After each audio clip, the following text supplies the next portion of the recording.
Welcome back to the channel. We are bumping up production in our fruiting crops, our tomatoes, peppers, cucumbers, all that kind of stuff with our own free solution. And we do have a little bit of investment, but this investment has lasted us the last 5 or 6 years. We've been using all of these little solar systems.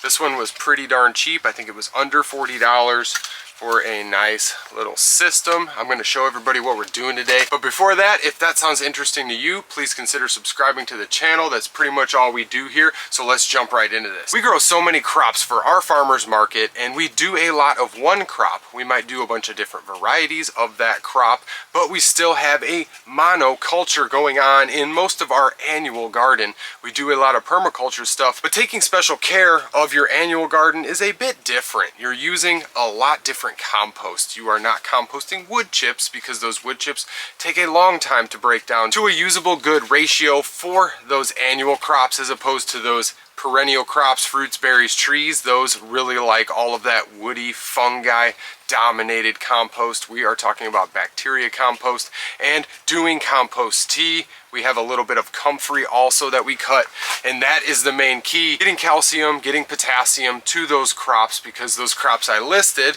tomatoes, peppers, cucumbers, eggplants and stuff, nightshade families, and a lot of your annual crops require a lot and an abundance of those nutrients. Once we get growing, we do a lot of top dressing. We cover our soil, as we've shown, to keep the temperatures down. But the biggest main thing we do is feed our crops. We have to feed them, especially now when it's hot, when it's dry. We give them a dose of our compost tea. Now I'm holding this little solar panel like it's going to do something, but this is a maybe 6 to 10 watt panel, and it powers this little solar bubbler here. My other input or output popped out there. So we've got these two little cords that come out here. Nice little compact unit. Wasn't too much for the investment because it's lasted 5-6 years, like I said. So we're doing pretty darn good on the longevity for this little thing.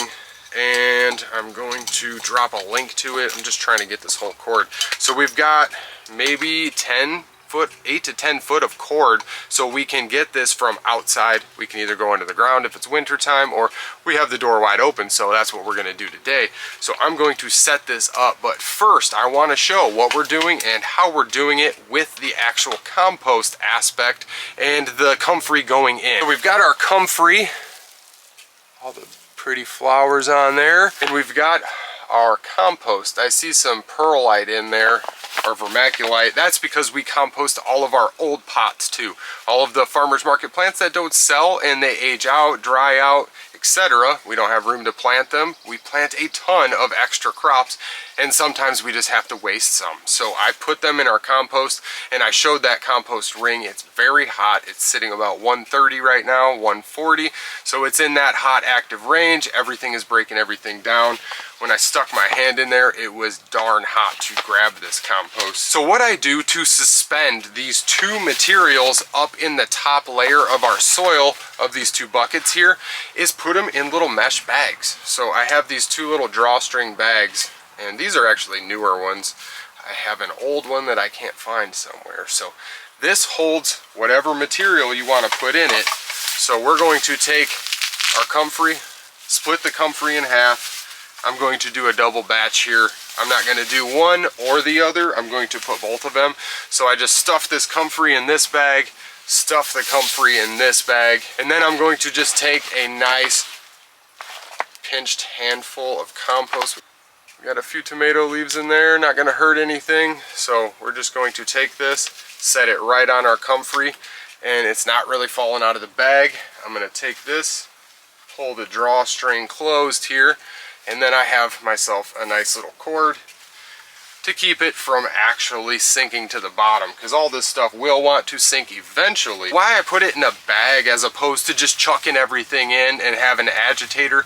Well, that's a lot more work. That's for a larger batch. And if I can keep all of this suspended so the bubbles are rising underneath it, which I'm going to show this whole process, that's how we get the best inoculation into the water, and we disperse those nutrients the way we really want to, as opposed to having it stagnate on the bottom and just having one little ring around the bubbler be agitated while everything else is turning to sediment. So we're just going to throw the rest of this compost in here.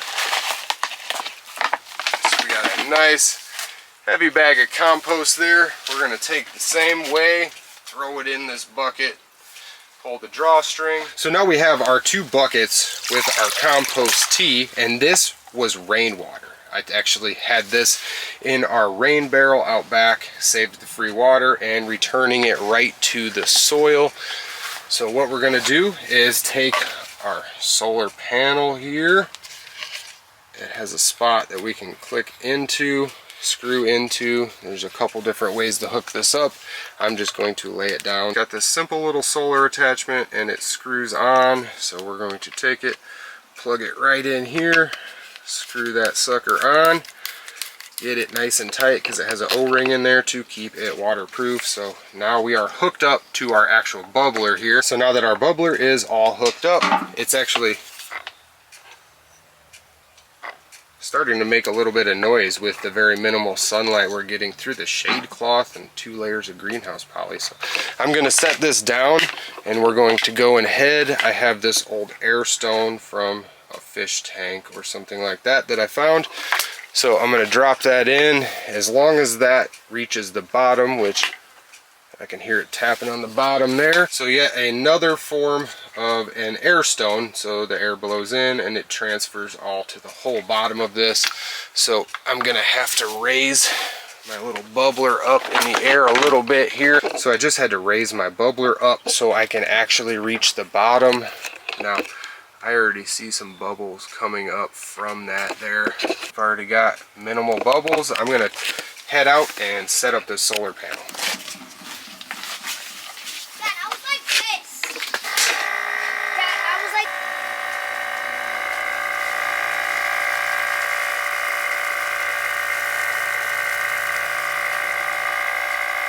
So we've got our batches of comfrey and compost tea going, and we've got a great resource to be able to get all of the calcium, potassium, all of those trace minerals, nutrients, and best of all, moisture, rainwater, extra nitrogen, all types of good stuff that is going to really benefit those crops, especially when it is so hot and so dry out in the midsummer. When you're harvesting all those crops, trying to ramp up your production, whether it's just for you to can, to save, just to eat, give away to friends and family, anything. Like we do our market and we do a lot.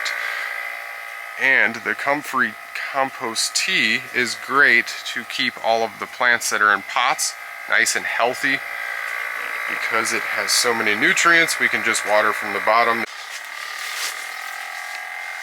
So my camera got a little too warm because it's so darn hot outside, it just cut out on me. So I was saying that we water in the base from the bottom on all of our potted crops and stuff. So basically we're using this to replenish our land and ease the stress on our land and all of our annual soils. We really just use comfrey, cut and drop all over the place. We use all of our free wood chips. We get tons and tons, literally tons of free wood chips that I disperse by hand after they're built by tractor and put in our compost heater. So we've got all types of nutrients covered for the perennial aspect, but the annual garden will really benefit from something along these lines, just adding a little bit of extra nutrients, whatever you can do. We like to use the solar power in order to use any free energy, any free resource we can. Everything that went into this was rainwater and just comfrey and compost. So these are all just free resources that I wanted to share with everybody to make a simple compost tea. You can use grass clippings, you can use whatever you want to that's organic and breaking down or going to break down. Just compost is perfect for this scenario. Comfrey is perfect for this scenario. The basis, the makeup, and all of the trace minerals and nutrients that it carries. So this is a no-brainer for us. We'll probably make a couple more batches before the summer is actually out and finished. This is going to treat maybe 1 row. We'll take a couple cups per plant and just pour it around all of it. And we're going to make another batch in about a week. So after about a week of being in the warm greenhouse, being in the shade, I really don't like to do this in the sun. I feel like the sun will sterilize it a little bit. Somebody can correct me on that, but we'll also grow algae and stuff. It just kind of gets nasty. So keeping the oxygen flowing, even though it's super cloudy right now. We got a thick rain cloud up there blocking all sunlight, but just the simple fact we can do this with the power from the sun instead of plugging something into the grid is a win-win for us. That's what we're all about. So if anyone's got any questions on this compost comfrey tea, definitely drop it in the comments below. I really like to answer everybody's questions, hear people's feedback if you guys got any ideas for us.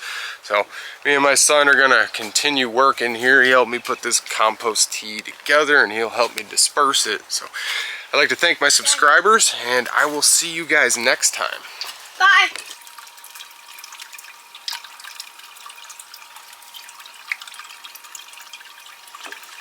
I'm gonna try to handle that. Hey, fishies, fishies.